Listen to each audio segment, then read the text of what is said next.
తమిళనాడులోని థేని జిల్లా అండిపట్టిలో పంచేందుకు సిద్ధంగా ఉంచిన 1,48,00,000 రూపాయలను ఐటీ అధికారులు స్వాధీనం చేసుకున్నారు.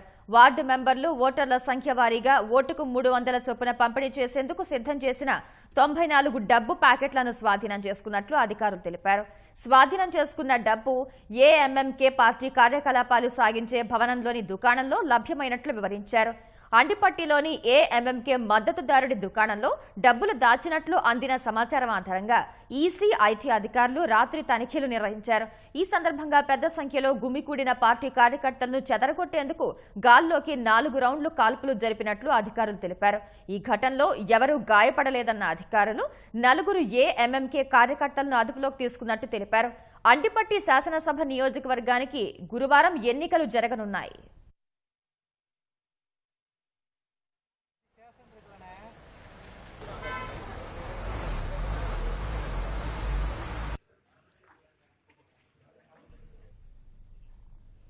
ఒకరు స్నేహహస్తం చాస్తారు, ఇంకొకరు సరే సిద్ధమే అంటూ చెయ్యి అందిస్తూనే పేచీలు పెడతారు. ఉమ్మడి శత్రువు భాజపాను ఓడించేందుకు కలిసి నడవడమే మేలని ఇద్దరు అంటారు. సీట్ల పంపకానికి వచ్చేసరికి గొడవలు పడతారు. ఢిల్లీలో ఆమ్ ఆద్మీ పార్టీ కాంగ్రెస్ మధ్య పొత్తు వ్యవహారం ఇలానే సాగుతోంది. ఓవైపు ఎన్నికలకు తేదీ దగ్గర పడుతుంటే ఈ రెండు పార్టీల మధ్య కీచులాటలకే సమయం సరిపోతోంది. అసలు వీరి మధ్య పొత్తు ఉంటుందా, భాజపాపై ఉమ్మడి పోరాటం చేస్తారా అన్నది సందిగ్ధంగా మారింది. కాంగ్రెస్, ఆమ్ ఆద్మీ పార్టీ ఈ రెండు పార్టీల ఉమ్మడి శత్రువు భాజపా. శత్రువు మిత్రుడన్నట్లు భాజపా మీద కోపంతో పొత్తుకు ప్రయత్నిస్తున్న ఈ రెండు పార్టీల మధ్య రోజులు గడుస్తున్నా ఆ వ్యవహారం మాత్రం తేలడం లేదు. 2014 లోక్సభ ఎన్నికల్లో ఢిల్లీలోని మొత్తం 7 సీట్లను భాజపా గెలుచుకోగా ఆ తరువాత ఏడాది జరిగిన ఆ రాష్ట్ర శాసనసభ ఎన్నికల్లో ఆప్ 3 మినహా మొత్తం సీట్లను ఊడ్చేసింది. 70 సీట్లకు గాను భాజపా 3 సీట్లకే పరిమితమైంది. వరుసగా 15 ఏళ్లు ఢిల్లీని ఏలిన కాంగ్రెస్ ఒక్క సీటైనా సాధించలేకపోయింది. ఈ నేపథ్యంలో ఢిల్లీలో ఆప్, కాంగ్రెస్ విడివిడిగా పోటీ చేస్తే భాజపా లాభపడుతుందని లెక్కలేసిన హస్తం పార్టీ ఆప్తో పొత్తుకు ప్రతిపాదించింది. అందుకు సరే అంటూనే ఆప్ మాత్రం ఢిల్లీతో పాటు హర్యానా, పంజాబ్లోనూ కలిసి నడుద్దామని పట్టుబడుతోంది. కానీ ఈ ప్రతిపాదన కాంగ్రెస్కు నచ్చడం లేదు. అదీకాక కొద్ది రోజులుగా సంప్రదింపులు జరుగుతున్నా సీట్ల సంఖ్య మీద కూడా రెండు పార్టీలకు ఏకాభిప్రాయం రాకపోవడంతో పొత్తు ఉంటుందో లేదో అన్న సందిగ్ధత నెలకొంది. సీట్ల సంఖ్యపై కూడా కాంగ్రెస్ ముందు కొన్ని ప్రతిపాదనలు ఉంచింది ఆప్. ఢిల్లీలో 7 లోక్సభ స్థానాల్లో తమకు 4, కాంగ్రెస్కు 3 అంటోంది ఆప్. హర్యానా, పంజాబ్లో కాంగ్రెస్ కంటే తమకే ఎక్కువ ఎంపీ, ఎమ్మెల్యే సీట్లు ఉన్నందున పోటీ చేయబోయే స్థానాల్లో తమకే అత్యధిక సీట్లు ఇవ్వాలని ప్రతిపాదించింది. అయితే పొత్తును ఢిల్లీ వరకే పరిమితం చేయాలని భావిస్తున్న కాంగ్రెస్ అయిష్టంగా పంజాబ్, హర్యానాకు అంగీకారం తెలిపింది. కానీ ఇక్కడ సీట్లపై కాంగ్రెస్ ప్రతిపాదించిన సంఖ్యపై ఆప్ సమ్మతంగా లేదు. కాంగ్రెస్ కంటే తమకే ఎక్కువ సీట్లు కావాలని కోరుతోంది. పొత్తుల వ్యవహారం ఇంకా కొలిక్కి రాకముందే ఈ అంశంలో రెండు పార్టీల మధ్య మాటల యుద్ధం మొదలైంది. ఆప్, కాంగ్రెస్ పొత్తుపైనే భాజపా విజయావకాశాలు ఆధారపడి ఉండటం వల్లనే వారు కోరినన్ని సీట్లకు తాము సిద్ధపడ్డామని రాహుల్ ట్విట్టర్లో వ్యాఖ్యానించారు. అయినా ఆప్ అధ్యక్షుడు అరవింద్ కేజ్రీవాల్ ఇందుకు సిద్ధపడక పొత్తు నుంచి తప్పుకున్నారని విమర్శించారు. కాంగ్రెస్ తలుపులు ఇంకా తెరిచే ఉన్నాయని, అయితే సమయమే తక్కువగా ఉందని రాహుల్ ట్వీట్ చేశారు. దీనికి అదే స్థాయిలో బదులిచ్చిన కేజ్రీవాల్ చర్చలు ఇంకా పూర్తి కాకుండా తాము తప్పుకోవడం ఏంటని ప్రశ్నించారు. పొత్తు కుదుర్చుకోవడం కాంగ్రెస్ పార్టీకి ఇష్టం లేదని ఆరోపించారు. మోదీ, అమిత్ షా నుంచి దేశాన్ని కాపాడుకోవాల్సిన పరిస్థితుల్లో కాంగ్రెస్ పార్టీ ఉత్తరప్రదేశ్ సహా పలు ఇతర రాష్ట్రాల్లో భాజపా వ్యతిరేక ఓటును చీల్చి వారికి సాయం చేస్తోందని మండిపడ్డారు. పొత్తుల వ్యవహారంపై పలువురు ఇతర కాంగ్రెస్, ఆప్ నేతల మధ్య కూడా మాటల యుద్ధం మొదలైంది. పొత్తు విషయంలో హర్యానాతో ముడిపెట్టడం ఎంతవరకు సబబని కాంగ్రెస్ నేత అహ్మద్ పటేల్ ప్రశ్నించారు. हमने ओपनली ऑफर किया कि भाई दिल्ली में पहले 3 और 1 किसी कॉमन प्रत्याशी को आप ढूंढ लीजिए, लेकिन फिर उन्होंने कहा कि 4 हम लेंगे, 3 आप लेंगे, लेकिन साथ साथ शर्त ये रखी कि हरियाणा में करेंगे तभी हम करेंगे। हरियाणा के साथ लिंक करने के पीछे उनका इरादा क्या है मेरी समझ में नहीं आ रहा है। तो राहुल जी ने सही ट्वीट किया है, हमारी नीयत में थोड़ी सी भी खोट नहीं है, अगर खोट हो सकती है तो उनकी नीयत में हो सकती है, तो हम आज भी दिल्ली के लिए गठबंधन करने के लिए तैयार। కాంగ్రెస్ మరో నేత పీసీ చాకో మాత్రం కాస్త సున్నిత స్వరంతో వ్యాఖ్యలు చేశారు. భాజపాను ఓడించటానికి చర్చల కోసం రెండు పార్టీల మధ్య సంప్రదింపులు ఎంతో అవసరమని అన్నారు. ముందు ఢిల్లీ సంగతి ఆలోచించి తరువాత ఇతర రాష్ట్రాల గురించి ఆలోచించాలని సూచించారు.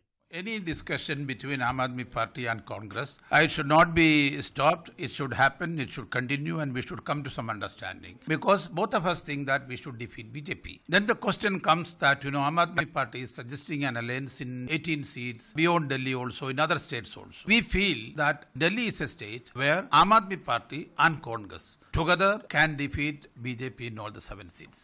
Let us come together in Delhi first. Congress నేతల విమర్శలను ఆప్ నేత సంజయ్ సింగ్ ధీటుగా తిప్పికొట్టారు. ఏమాత్రం బలం లేకున్నా కాంగ్రెస్ ఎక్కువ సీట్లను డిమాండ్ చేస్తోందని ఆరోపించారు. पंजाब में जहां हमारे पास 4 MP 20 MLA हैं, वहां कांग्रेस पार्टी हमको एक भी सीट नहीं देना चाहती। हरियाणा में जहां कांग्रेस के पास मात्र 1 सांसद है, वहां भी कांग्रेस हमको 1 सीट नहीं देना चाहती। दिल्ली में जहां कांग्रेस के पास 0 MP 0 MLA है, वहां वो हमसे 3 सीट चाहते हैं। क्या ऐसे समझौता होता है? और वास्तव में अगर आप बीजेपी को रोकना चाहते हैं तो आप दिल्ली में 3 सीटों की बात करके 31 सीटें क्यों छोड़ दे रहे हैं? पंजाब, चंडीगढ़, हरियाणा, दिल्ली क्यों नहीं शामिल करते आप? కాంగ్రెస్ ఆప్ నేతల విమర్శలు చూస్తూ ఉంటే అసలు ఈ రెండు పార్టీల మధ్య పొత్తు ఉంటుందా? ఉమ్మడి శత్రువు భాజపాను ఓడిస్తారా అనే సందిగ్ధత నెలకొంది. పొత్తుల కోసం మరోసారి సంప్రదింపులు జరుపుతామని రెండు పార్టీలు అంటున్నా అవి జరుగుతాయా, జరిగినా ఏకాభిప్రాయం కుదురుతుందా అన్న విషయం తేలేది మరికొన్ని రోజుల్లోనే. ఎన్నికలొచ్చిన ప్రతిసారి రైతుల రుణమాఫీ అంశం తెరపైకి తీసుకొస్తున్న పార్టీలు తర్వాత ఆ ఊసు మర్చిపోతున్నాయి. అలాంటి రాష్ట్రాల్లో ముందు వరుసలో ఉంది గుజరాత్. ఈ ఎన్నికల వేళ రైతుల జనాభా ఎక్కువ ఉన్న కీలక నియోజకవర్గాలపైనే అందరి దృష్టి నెలకొంది. అన్నదాతలు ఎవరికి మద్దతు ఇస్తారన్న ఉత్కంఠ కొనసాగుతోంది. బీడువారిన భూములు, ఎండిన పంటలు, ముందుకు సాగని సాగు, ఇది గుజరాత్లోని అన్నదాతల పరిస్థితి. ఎన్ని అవాంతరాలొచ్చినా వ్యవసాయాన్నే నమ్ముకున్న రైతులకు అడుగడుగునా అడ్డంకులే. పోనీ అవన్నీ దాటుకుని వచ్చి సాగు చేస్తే మద్దతు ధర రూపంలో మరో సమస్య. ఇన్ని రకాలుగా అన్నదాతలు నలిగిపోతున్నారని తెలిసి కూడా ప్రభుత్వాలు రుణమాఫీ చేస్తామని హామీ ఇచ్చి గాలి కొదిలేస్తున్నాయి. గుజరాత్లో భాజపా ప్రభుత్వంపై ఇప్పుడిలాంటి ఆరోపణలే వినిపిస్తున్నాయి. అక్కడ ఏ ఇద్దరి రైతులను కదిలించినా సర్కారుపై ఆగ్రహం వ్యక్తం చేస్తున్నారు. రైతుల జనాభా ఎక్కువగా ఉండే రాష్ట్రం గుజరాత్. మరి ముఖ్యంగా సౌరాష్ట్ర ప్రాంత పరిధిలోని నియోజకవర్గాల్లో వీరి సంఖ్య అధికంగా ఉంటుంది. రాజ్కోట్, అమ్రేలీ, సురేంద్రనగర్ వీటిలో ప్రధానమైనవి. ఈ 3 ప్రాంతాలను వ్యవసాయ సంక్షోభం వీడటం లేదు. రాజ్కోట్ విషయానికొస్తే ఈ లోక్సభ నియోజకవర్గం 2 దశాబ్దాలుగా భాజపాకు కంచుకోటగా ఉంది. 7 సార్లు జరిగిన ఎన్నికల్లో ఈ స్థానాన్ని 6 సార్లు కైవసం చేసుకుంది కమలదళం. ఈసారి కాంగ్రెస్ నుంచి గట్టి పోటీ ఎదుర్కొంటోంది. కారణం స్థానిక రైతుల్లో ఉన్న ఆగ్రహాన్ని సానుకూలంగా మలుచుకోవాలని కాంగ్రెస్ వ్యూహరచన చేస్తుండటమే. ఇక్కడ భాజపా అభ్యర్థి మోహన్ కుందరియా, కాంగ్రెస్ అభ్యర్థి లలిత్ కగ్గధర మధ్య ముఖాముఖీ పోరు కనిపిస్తోంది.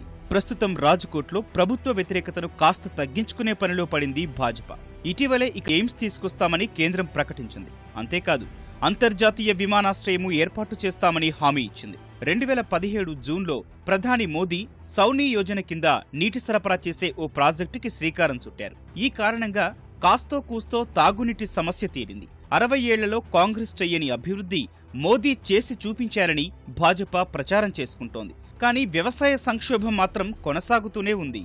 రాష్ట్రంలో వ్యవసాయ సంక్షోభానికి ప్రధాన కారణం కరవు. అందుకే ప్రభుత్వం రాజ్కోట్లోని గ్రామాలను కరవు ప్రాంతాలుగా గుర్తించింది. పంట బీమా కింద 2600 కోట్ల రూపాయలు కేటాయించి ప్రతి రైతుకు అందించాలని భాజపా చెబుతున్న మాట. అంతేకాదు రాజ్కోట్ పరిధిలోని మొత్తం 7 అసెంబ్లీ నియోజకవర్గాల్లో గెలుపు తమదేనని ధీమాగా ఉంది. కాంగ్రెస్ మాత్రం పంట బీమా అందించడంలో ప్రభుత్వం దారుణంగా విఫలమైందని విమర్శలు గుప్పిస్తోంది. ఎంతో కొంత ప్రయోజనం చేకూరింది అనుకుంటున్న సౌనీ యోజన పథకంపైన కాంగ్రెస్ ఆరోపణలు చేస్తోంది. ఓటర్లను ఆకర్షించేందుకే భాజపా ప్రాజెక్టుల ప్రస్తావన తీసుకొస్తోందని, చాలా వరకు నీటి సమస్య తీరలేదని మండిపడుతోంది. 2017లో జరిగిన అసెంబ్లీ ఎన్నికల్లో గ్రామీణ నియోజకవర్గాలైన టంకారా, వాంకనేర్, జస్దాన్ కాంగ్రెస్ ఖాతాలో పడగా పట్టణ నియోజకవర్గాలైన రాజ్కోట్ పశ్చిమ, తూర్పు, దక్షిణ ప్రాంతాల్లో భాజపా పాగా వేసింది. ఈ ఎన్నికల్లో చాలా వరకు గ్రామీణ ఓటర్లు భాజపాను తిరస్కరించారు. ఇందుకు ప్రధాన కారణం రైతుల్లో ఉన్న ఆగ్రహమే. రాష్ట్రంలో సాగు సంక్షోభం కొనసాగుతున్న మరో నియోజకవర్గం అమ్రేలీ. మొత్తం 26 లోక్సభ స్థానాలను భాజపా దక్కించుకోవాలని చూస్తున్న అమ్రేలీ ఓటర్లు వారికి మద్దతిచ్చే పరిస్థితి కనిపించటం లేదు. రైతులు ఎక్కువగా ఉండే ఈ ప్రాంతంలో ప్రభుత్వం వ్యతిరేకత భాజపాకు ఇబ్బందిగా మారింది. అమ్రేలీ పరిధిలో 7 అసెంబ్లీ స్థానాలుండగా 2017 అసెంబ్లీ ఎన్నికల్లో కాంగ్రెస్కి 5 స్థానాలు దక్కాయి. ప్రభుత్వంపై ఉన్న అసంతృప్తే ఓటర్లను తమ వైపు మళ్లించాయని కాంగ్రెస్ చెబుతున్నా పాటీదారుల ఉద్యమం నడిపిన హార్దిక్ పటేల్ సహకారంతోనే సాధ్యమైందన్నది బహిరంగ సత్యం. ఈసారి కూడా అమ్రేలీ లోక్సభ స్థానం తమదేనని ధీమాగా చెబుతోంది హస్తం పార్టీ. మోదీ సర్కారుపై రైతుల్లో ఉన్న ఆగ్రహం తమను విజయ తీరాలకు చేర్చుతుందని నమ్ముతోంది కాంగ్రెస్. మేనిఫెస్టోలోనూ వ్యవసాయ రంగానికి ప్రత్యేక బడ్జెట్ కేటాయింపు, రుణమాఫీ, రైతు రుణాలు చెల్లించకపోతే నేరంగా పరిగణించే వ్యవస్థకు చెల్లుచీటీ రాస్తామని హామీ ఇవ్వటం కలిసొచ్చే అవకాశముందని పార్టీ శ్రేణులు భావిస్తున్నాయి. అమ్రేలీ పరిధిలో ప్రతి ఒక్కరూ ప్రత్యక్షంగానో పరోక్షంగానో వ్యవసాయంపై ఆధారపడి జీవిస్తుండటం వల్ల గంపగుత్తగా ఓట్లు ఏ పార్టీకి పడతాయన్నది ఆసక్తికరంగా మారింది. భాజపా మాత్రం రైతుల సమస్యలు తీర్చేందుకు మేనిఫెస్టోలో ప్రత్యేకంగా కొన్ని అంశాలు పొందుపరిచామని చెబుతోంది. పీఎం కిసాన్ పథకంలో భాగంగా ఇప్పటికే చాలా మంది రైతులకు 2,000 రూపాయలు వారి ఖాతాల్లో నేరుగా జమ చేశామని ప్రచారం చేస్తోంది. సౌరాష్ట్ర పరిధిలోని సురేంద్రనగర్లోనూ ఇదే పరిస్థితి. విజయ్ రూపానీ సర్కారు ఈ నియోజకవర్గాన్ని అన్ని రకాలుగా అభివృద్ధి చేసిందని భాజపా చెబుతున్నా క్షేత్రస్థాయిలో అది కనిపించడం లేదు. రైతుల సమస్యలు ఎక్కడ వేసిన గొంగళి అక్కడే అన్న చందంగా ఉన్నాయి. కరవు కారణంగా దెబ్బతిన్న ఈ ప్రాంతంపై కేంద్ర రాష్ట్ర ప్రభుత్వాలు వివక్ష చూపారని స్థానిక రైతులు ఆగ్రహంగా ఉన్నారు. పంట బీమా ప్రీమియం కింద ఒక్కో రైతు నుంచి 5,000 రూపాయలు తీసుకున్న ప్రభుత్వం పంట దెబ్బతిన్నాక కేవలం 6,000 రూపాయలు అన్నదాతలకు అందించిందన్న ఆరోపణలున్నాయి. పత్తి పంట ప్రధానంగా ఉన్న ఈ ప్రాంతంలో కనీస మద్దతు ధర 1,000 రూపాయలలోపే ఉంది. ప్రధాని మోదీ గతంలో ఈ ధరను 1,500 రూపాయలకు పైగా పెంచుతామని హామీ ఇచ్చినా అది నెరవేరలేదన్న అసంతృప్తి రైతుల్లో ఉంది. మొత్తంగా చూస్తే గుజరాత్లో ప్రభుత్వం పట్ల రైతులు అసహనంగా ఉన్నారని స్పష్టమవుతోంది. ఇప్పుడు ఈ అంశాన్నే సానుకూలంగా మలుచుకునేందుకు అన్ని విధాలా ప్రయత్నాలు చేస్తోంది కాంగ్రెస్. ఈసారి రైతుల ఓటు ఎటువైపు మళ్లితే ఆ పార్టీ గెలిచే అవకాశాలున్నాయి. గత 2 రోజులుగా కురుస్తున్న వర్షాలతో ఉత్తర భారతదేశంలో 22 మంది ప్రాణాలు కోల్పోయారు. ఈదురు గాలులు, భారీ వర్షాలతో మధ్యప్రదేశ్లో 16 మంది మృత్యువాత పడ్డారు. రాజస్థాన్లోనూ భారీ వర్షాల ధాటికి 6 ప్రాణాలు కోల్పోయారు. అకాల వర్షాల కారణంగా పంటలు, ధాన్యం దెబ్బతిన్నట్లు అన్నదాతలు ఆవేదన వ్యక్తం చేస్తున్నారు. గుజరాత్లో అకాల వర్షాలతో మరణించిన వారి కుటుంబాలకు 2 లక్షల రూపాయల పరిహారాన్ని అందజేయాల్సిందిగా ప్రధాని నరేంద్ర మోదీ అధికారుల్ని ఆదేశించారు. ప్రధానమంత్రి జాతీయ విపత్తు నిధి కింద ఈ మొత్తాన్ని అందజేయాల్సిందిగా అధికారుల్ని ఆదేశించారు.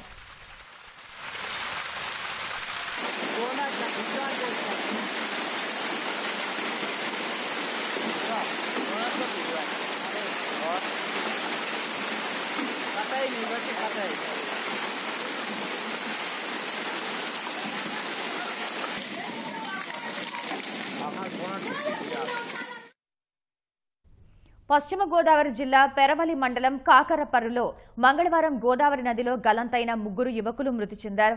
వారి మృతదేహాలను వెలికితీశారు. చనిపోయిన వారిని తాడేపల్లి గూడెంకు చెందిన సాయి కిరణ్, వంశీ, మణికంఠగా గుర్తించారు. యువకుల మృతితో ఆయా కుటుంబాల్లో అంతులేని విషాదం అలముకుంది. తాడేపల్లిగూడ పరిసర ప్రాంతాలకు చెందిన 4 యువకులు మధ్యాహ్నం 12:30కి పెరవలి మండలం కాకరపర్రు గ్రామానికి చేరుకున్నారండి. కాకరపర్రు గ్రామం గోదావరి ఒడ్డున ఉంటుంది. అక్కడి నుంచి లంక పొలాల వైపు వీళ్ళు 2 బైకుల మీద వచ్చి స్నానానికి దిగారు. దిగి చాలాసేపు ఇక్కడ స్పెండ్ చేసిన తర్వాత బోర్డర్, వెస్ట్ గోదావరి బోర్డర్ నుంచి అవతల వైపు ఈస్ట్ గోదావరి బోర్డర్కి నడుచుకుంటూ గోదావరి దాటారు. దాటి వచ్చే క్రమంలో 3 యువకులు గోదావరిలో గల్లంతవడం జరిగింది. అక్కడ లోతైన ప్రాంతం ఉండటం వీళ్ళు గమనించకపోవడం ప్రమాదవశాత్తు 3 కూడా మునిగిపోయారు. అందులో సైప్రెడ్డి నవీన్ కుమార్ అనే అతను లక్కీగా సేవ్ అయ్యాడు.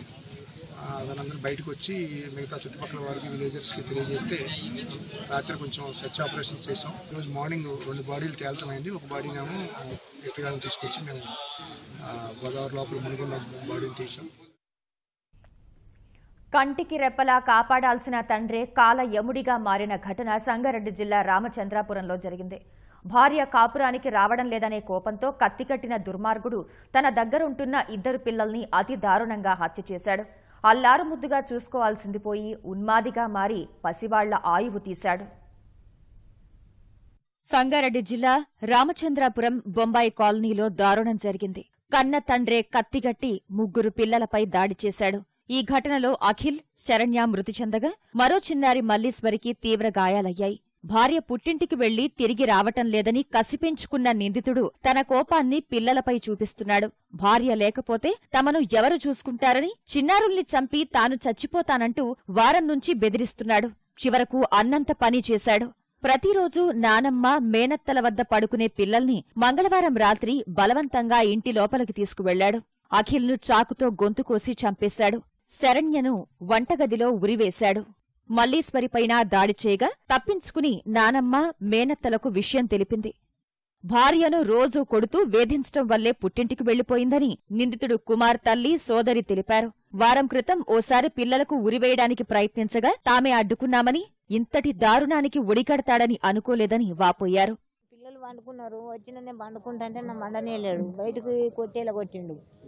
నేను ఇంటికి మా బిడ్డ దగ్గర ఉంటున్నాను, కిరాయికి ఉంటుంది ఆమె దగ్గర ఉంటాను. నేను ఉన్నాక ఇక 11 గంటల దాకా ఆడికిడికి తిరిగినాము. మంచిగా పండుకుని టీవీ పెట్టిండు, పండుకున్నారు కదా అని పండుకున్నాం. పోయి ఇంకా పెద్ద పిల్లకు ఇట్లా చేస్తుంటే మేలుకొచ్చి ఊరికొచ్చింది నా దగ్గరికి.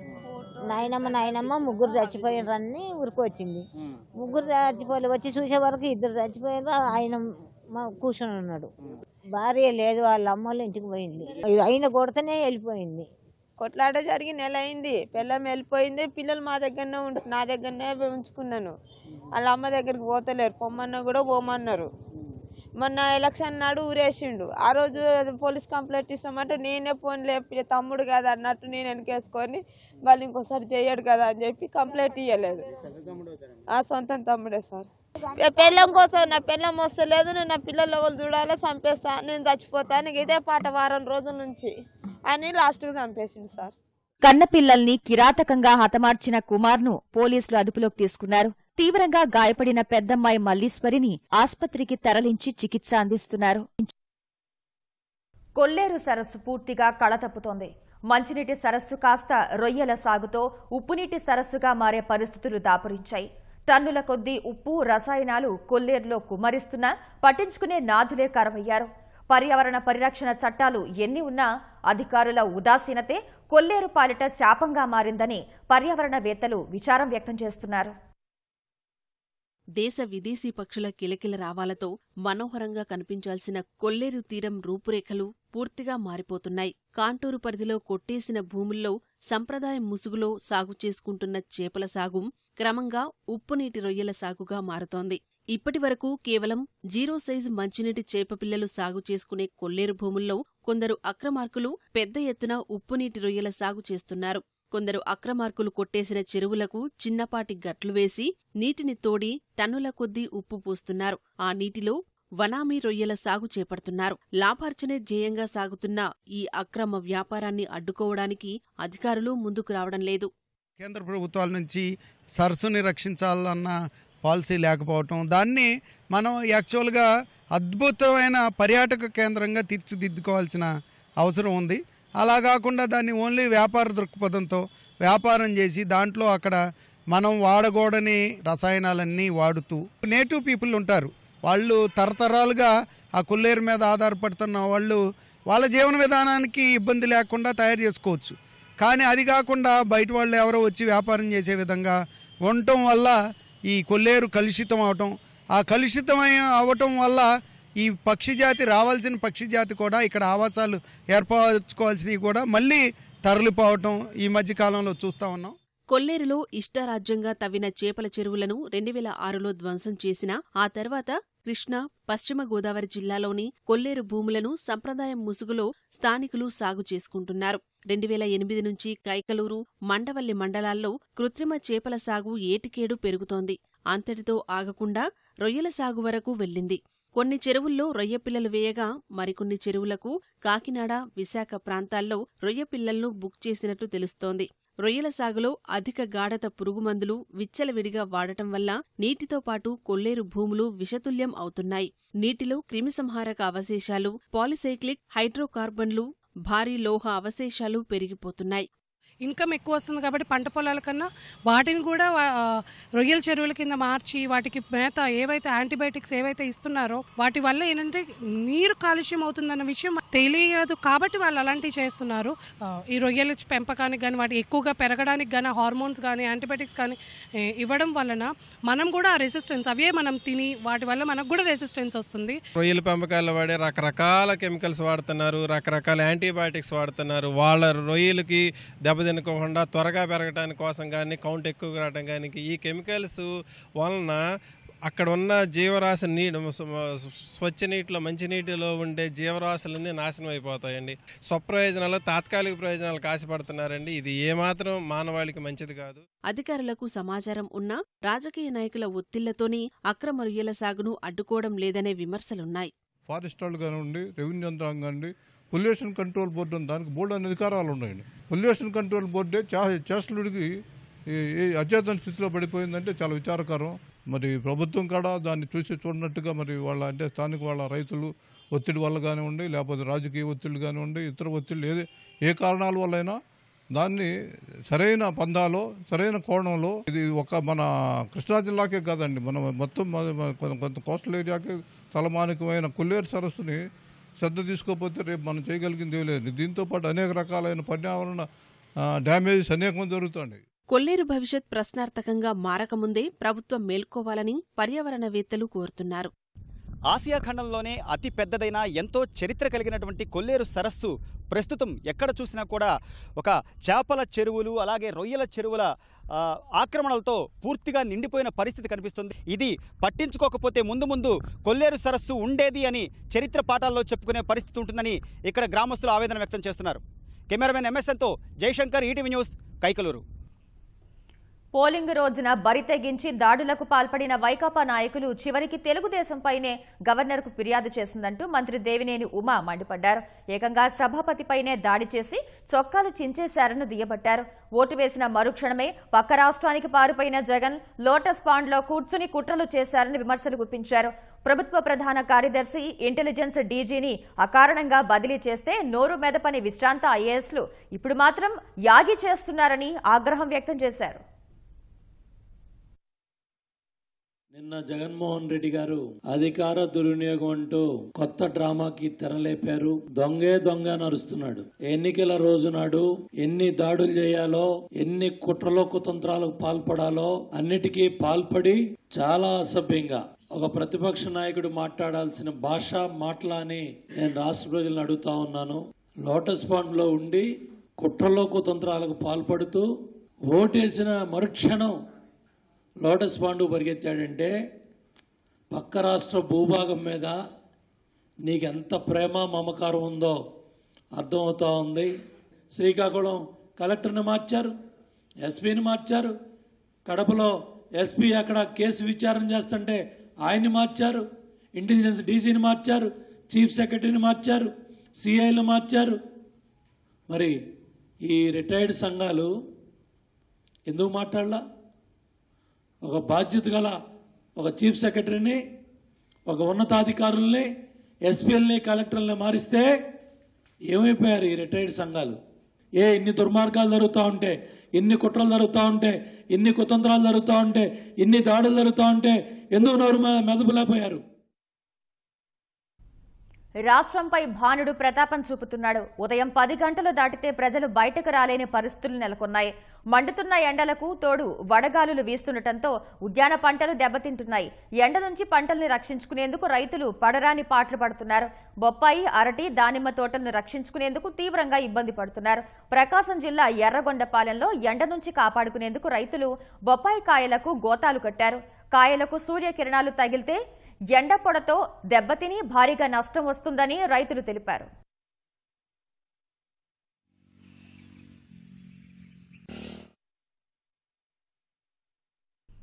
కర్నూలు జిల్లా నల్లమల అటవీ ప్రాంతంలో రైలు ఢీకొని పెద్దపులి మృతి చెందింది. దిగువ మెట్ట చలమ రైల్వే స్టేషన్ మధ్య పెద్దపులి పట్టాలు దాటుతూ ఉండగా వాస్కోడిగామా నుంచి హౌరా వెళ్తున్న రైలు బలంగా ఢీకొట్టింది. ఈ ఘటనలో పులి అక్కడికక్కడే ప్రాణాలు విడిచింది. అటవీ శాఖ అధికారులు ఘటనా స్థలానికి చేరుకుని విచారణ చేపట్టారు.